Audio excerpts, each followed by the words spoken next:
Welcome to Level TV with the Sony XPeria Tablet Z, which is a full HD tablet by Sony, what is also waterproof. Waterproof is nice, but there's a lot of holes that the water should or could still go in, like you already know from the Sony Xperia Z smartphone, not the tablet. That's why it's also called tablet set, not Xperia Z tablet. But yeah, let's take a look at inside the box after we check out on the back what kind of technical details we have. For example, 8 megapixel camera, 4x 1.5 gigahertz, Qualcomm Snapdragon S4 processor, micro USB standard, full HD on 10.1 inch actually, and also the capability to shoot HD videos and play HD videos, of course, without a hassle. Opti-contrast panel, so nice screen also when the sun is shining. Bravi Engine 2 for a nice little layout, and also Android 4.2.2 already here installed with a free update by Sony, which is of course nice for all the users. And also, as I said, it's waterproof, HDMI port, NFC, XMOR camera with 8 megapixel, and 3D sound, and is all that is inside here. But let's not talk too much anymore. Let's check out the innards. For example, of course, the tablet, which I will just put to the side because it's so slim and light. I would want to play with it all day. Maybe that's also the reason I have been not sleeping the last night, so I'm sorry for that already. We have here some manuals, as you can see, some SAR information, a little info that in different countries there's different apps available, and also the startup guide for the SGP 321 or SGP 351 tablet. And we also have here in the manual, of course, some short little instructions how to connect to the Wi-Fi, how to install an app, how to do this, how to do that. Actually, everything that a nerd would already know. But when you haven't used Android before, it's not that easy, probably, of course. So we have also a charger here, 1.5 amps at 5 volts, so that's quite fast, like with smartphones. Standard USB here, and of course standard USB, micro USB cable, also quite nice, and that's what you need to charge the device and transfer also up to 16 gigs of videos and such, if you want to, since there's 16 gigs of internal space in the Sony Xperia Tablet Z. So let's put this to the side, get this into the front here, and let's just open it up and see what the tablet looks like. And then we will also compare it with an Apple iPad 3. I have the Sony Xperia ZL smartphone here. I know this is not the Z, but it looks similar from the front. So let's just check out here everything that you can do with the tablet. It won't be the full review, but it will come close, since we will just look at the apps right now that are pre-installed, so you get a nice little idea. Also, there's a second page, so there's not too much apps actually.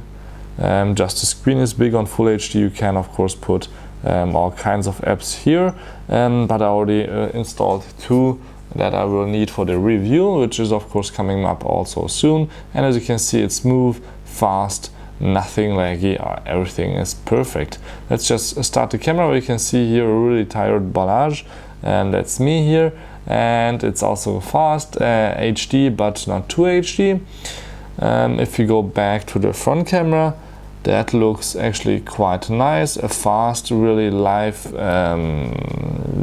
quality like. Then we have here the possibility to zoom via the plus and minus buttons. On the volume, usually it doesn't make much sense, since it's only a not optical, on software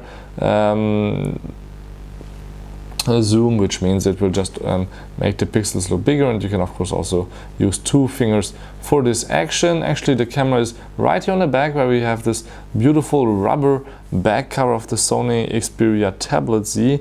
This is a lot better than what we have seen on the regular Sony Xperia Z smartphone. So if you look around the device, we have here a dock connector, 2 little golden dots, volume control analog switch, and there is the headphone jack, which you can open up with your fingernail and then just listen to your music privately, maybe in the subway or anywhere else. So that's why this is of course sealed, and nothing will go in till no water will go in, of course, as long as you keep the seals quite shut. On the bottom we have two more of these little things, flaps that you can open up. As you can see, it's right here with the micro USB for charging, important when you don't have the external charger, that you can of course charge here via these two golden dots. And then also on the other side we have here the possibility to put in the micro SD card and the micro SIM card. So this is also a 3G tablet if you would want to use it like that. Also, you can just get here this little plastic thingy out and just put your SIM card in. It's not that hard. Just get it out and slide it back in. It's kind of a little bit like with your iPhone for a few generations now, where you just have to pull something out and then slide it really easily back in. So after you close this tight, on the other side you will see that there's nothing, and on the top there is only the infrared port somewhere around here. The camera is on this side, and also here there is nothing else to see except for those two. So I've told you, I think, everything about the Sony Xperia Tablet Z here for the first unboxing. Before we finish up, let's just really quickly compare to the Apple iPad by putting the iPad behind the Sony, so you can see here on the side. Now it's exactly, or should be, the same size, but of course the iPad is wider but not as tall, since it's a 4x3 tablet, not 16x10. And if I look at it just here, what in terms of thickness, you will also see that I would rather say that Sony is the winner, but it's hard to say, since of course the Apple devices have all these nice little round edges around it, which makes them of course look also quite high quality. But the Sony is actually also quite good in your hand here on the side. Of course, size comparison 5-inch to 10-inch, not really fair, but what's interesting is of course here the design language is by Sony. Nowadays in almost all the products the same in Sony Mobile. And what I also want to compare this device to is a 7-inch Asus MemoPad HD7, where you can see that of course in height it's not fair, but if I flip it around, put it on the front, you can see how much bigger 10.1 inch is compared to 7.0 with also HD, maybe even full HD in the future. If you buy the Nexus 7, it would look kind of similar, but you can see here again that the width or the thickness is not that relevant, but of course probably for a lot of people relevant to just be able to say, I have the slimmest tablet in Europe or in Germany or in the world right now. So this was a short little hands-on introductory after unboxing of the Sony Xperia Z tablet. Till next time, peace and again, thank you much for watching, and my name is Balazs.